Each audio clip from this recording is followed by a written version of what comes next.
നമസ്കാരം, തേടായി ന്യൂസിലേക്ക് സ്വാഗതം. സോഷ്യൽ മീഡിയയിൽ നിന്ന് ചെറിയൊരു ബ്രേക്ക് എടുക്കണമെന്ന് ഒരിക്കലെങ്കിലും ചിന്തിച്ചിട്ടില്ലാത്തവർ വളരെ കുറവായിരിക്കും. പഠനത്തിലോ ജോലിയിലോ കൂടുതൽ ശ്രദ്ധ കേന്ദ്രീകരിക്കുവാനും മാനസിക സമ്മർദ്ദം കുറയ്ക്കുവാനും യഥാർത്ഥ ജീവിതത്തിലെ കാര്യങ്ങൾക്ക് കൂടുതൽ സമയം കണ്ടെത്തുവാനുമാണ് പലരും ഇത്തരത്തിലുള്ള ഇടവേളകൾ തിരഞ്ഞെടുക്കുന്നത്.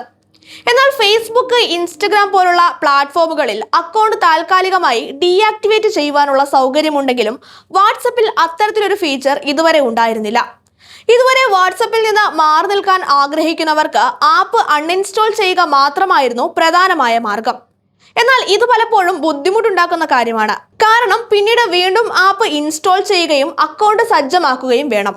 മാത്രമല്ല, നിരന്തരം വരുന്ന സന്ദേശങ്ങളിൽ നിന്ന് ചെറിയൊരു ഇടവേള മാത്രം ആഗ്രഹിക്കുന്നവർക്ക് അൺഇൻസ്റ്റാൾ ചെയ്യൽ പ്രായോഗികമായ പരിഹാരവുമല്ല. ഈ സാഹചര്യത്തിലാണ് വാട്സപ്പ് അവതരിപ്പിക്കുവാൻ ഒരുങ്ങുന്ന പുതിയ സൈൻ ഔട്ട് ഫീച്ചർ ശ്രദ്ധ നേടുന്നത്. പുതിയ സൗകര്യം ലഭ്യമാകുന്നതോടെ ഉപയോക്താക്കൾക്ക് ആപ്പ് അൺഇൻസ്റ്റാൾ ചെയ്യാതെ തന്നെ അക്കൗണ്ടിൽ നിന്ന് താൽക്കാലികമായി സൈൻ ഔട്ട് ചെയ്യുവാൻ സാധിക്കും.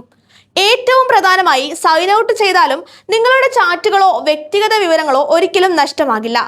പിന്നീട് ആവശ്യമുള്ളപ്പോൾ വളരെ എളുപ്പത്തിൽ തന്നെ വീണ്ടും ലോഗിൻ ചെയ്ത് വാട്സപ്പ് ഉപയോഗം തുടരുവാൻ കഴിയും.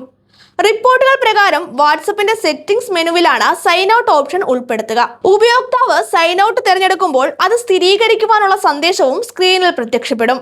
അതിനുശേഷം അക്കൗണ്ട് താൽക്കാലികമായി ലോഗ് ഔട്ട് ചെയ്യപ്പെടും. എന്നാൽ ഡാറ്റയും ചാറ്റ് ഹിസ്റ്ററിയും സുരക്ഷിതമായി നിലനിൽക്കും. സോഷ്യൽ മീഡിയ ഡീടോക്സ് ചെയ്യുവാൻ ആഗ്രഹിക്കുന്നവർക്കും ജോലിയിലോ പഠനത്തിലോ കൂടുതൽ ശ്രദ്ധ നൽകുവാൻ ആഗ്രഹിക്കുന്നവർക്കും ഈ ഫീച്ചർ വളരെ ഉപകാരപ്പെടും എന്നതാണ് വിലയിരുത്തൽ. നിരന്തരം വരുന്ന നോട്ടിഫിക്കേഷനുകളിൽ നിന്ന് ഒരിടവേള എടുക്കുവാനും പിന്നീട് യാതൊരു ബുദ്ധിമുട്ടുമില്ലാതെ വാട്സപ്പിലേക്ക് തിരിച്ചെത്തുവാനും സഹായിക്കുന്ന പുതിയ ഈ സൗകര്യം നിരവധി ഉപയോക്താക്കൾക്ക് ആശ്വാസമാകും.